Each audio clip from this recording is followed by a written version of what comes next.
What's up, guys? It's your boy Devin from Naughty Boy Racing. In this episode, we did a little bit of redneck engineering. Let's get into it.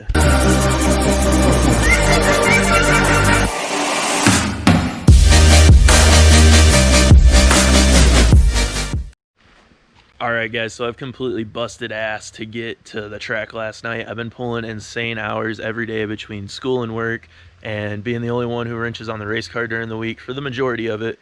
I was finally able to get the car done. We were able to get back out to the track last night. On the way there, before we even get to the track, we start having issues. We start hearing a noise that progresses and progresses. About halfway there, we're like, oh man, this is a wheel bearing going out. So we get to the track and notice this while we were over near the sign-up shack. You can see all the grease and debris and everything that was blown out and around the rim. We ended up having both bearings just completely blow up. So thankfully, we were able to get the trailer unhooked in the pits. My dad was able to go run to AutoZone to get the parts. Roberto was there. I guess they had some kind of cool interaction. Got a new fan, so awesome to hear that. Thanks for helping my dad out getting those parts. Jerry helped out a lot over here, just jumped right in and started wrenching on that thing. So we definitely appreciate that. Paradise was fun, got to see all our old buddies. As always, it's a great low pressure atmosphere track. So we had a gas pressure issue in our shocks all year long. We had none in the front and a crap load more than we needed in the rear. We got that straightened out and the car felt so much better. It just felt so drivable around most of the racetrack, except on entry. I was real loose. I was fighting some issues there and my tires weren't the greatest. I'd show you right now, we just put the car up because of this wonderful New York weather. So I got the car washed and put it in the trailer. It's as far as I got before it started raining, and I just can't mess around and wait for the rain to stop and keep working. I gotta go do schoolwork so I can get ahead so I can go out to Woodhall next weekend. But anyway, thanks to Chad Phelps for hooking us up. We got the gas in the shocks. Car felt a lot better. Gonna have 2 new tires on for this coming race and the weekend after that, because these 2 are just shot. They're done. Paradise is like running on sandpaper and it wears out tires so fast. Last year, I went through 1 left rear and my right rear was a used right rear going into last year, spec tire, and it still had over half tread left after 10 races. This year, that was our 9th race, and a spec right rear tire and RD15 left rear are both junk, completely gone. I maybe have a penny deep worth of tread on the left rear and maybe a quarter deep on the right rear. So they're done, they're gone. We also did a little more tire prep this year, so that weighed into it a little bit more as well, doing a little more grinding and stuff. But it definitely, after a feature race at Paradise, you can tell that there's some rubber missing from your tire. But it's fun track. Went out there for the heat race, started pole, finished second. Like I said, car felt way more drivable. I was just super loose coming into the corner, so the car would come in the corner and start sliding out. About halfway I could get it to hook and we could get going. You can't really lift too much at Paradise, because if you do, you're just going to get driven around. You have to be able to stay in the gas as much as possible there. So unfortunately, with those junk tires and then the setup being a little off coming in, I was sliding, losing speed, and then hooking and going out. So I tried to stay on the bottom as much as possible. Lott's got a good start, was able to get around me there.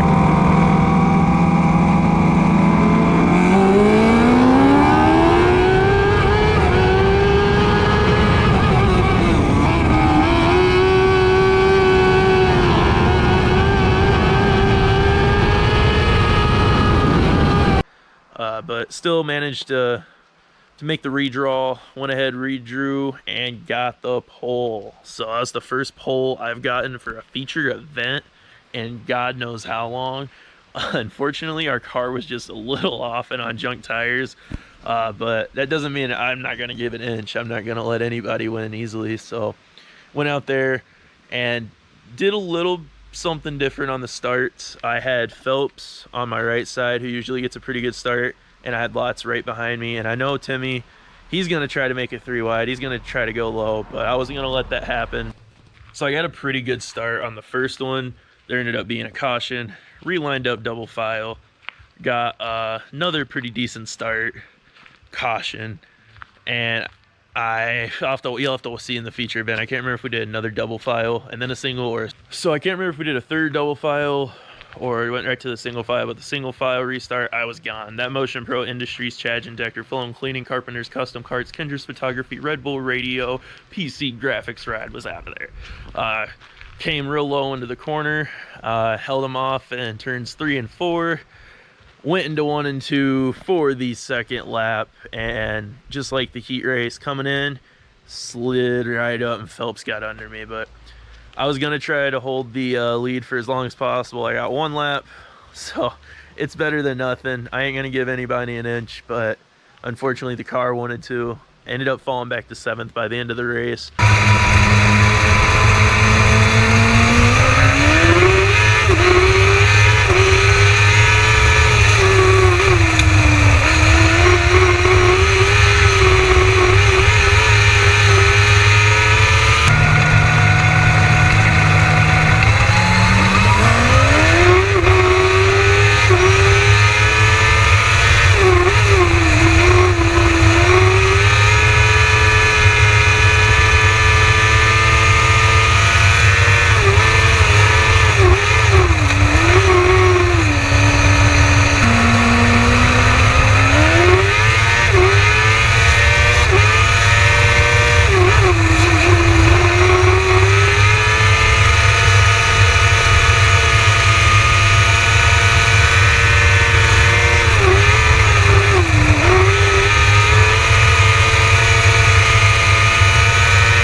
It was an okay night. We took one really big leap forward and took a few tiny steps back, but we're gonna try Paradise again on the 26th, I believe it is. We got Woodhall coming up this weekend, which I'm super excited about. I've been wanting to run there for God knows how long. Basically since we moved up here. Track is like a big banked paperclip, and the sprint cars just seem to just full sideways almost the whole way around. So hopefully with the micro we can produce a similar result, get a good car count for them, and put on a great show. This car should look pretty good out there, and I'm just super excited. I'm going to give her all she has, rip it wherever she wants to go, and hopefully come out with a dub. I mean, I'm super passionate about that track. I've watched countless amounts of races and YouTube videos from there, mini sprint and sprint car videos and everything else. So I'm coming into this race pretty prepared. No one on the tour that I know of has really any setup notes or anything like this is definitely going to be the perfect setup. They're just kind of guesstimating and going off what they know. So this puts it at a pretty level playing field across the board. Thanks guys for watching the video. Also, before we go, Congrats to Phelps on the win. Jerry was up there somewhere. I think he got third. Timmy's protege, Mr. Mole, I believe his last name is, got second. Tinka, man, he's been on a roll the last couple weekends, so shout out to him. He's freaking flying. He's getting up there. So he came by me like a freight train when he was passing me. I was like, damn, that's Tinka, Mr. Tinkerbell. He's getting up there, man. Yeah, that's it. Shenanigans today before we go back and hit the old textbook so I can become a self-made millionaire. Got this old lovely futon out in the lawn. This thing served me well for about 10 years. She's looking a little rough, covered in mud. It's gonna make a great bonfire piece while we got a couple new ones up there, but listen to me ramble on. I gotta go to school like a responsible person. We'll see y'all later.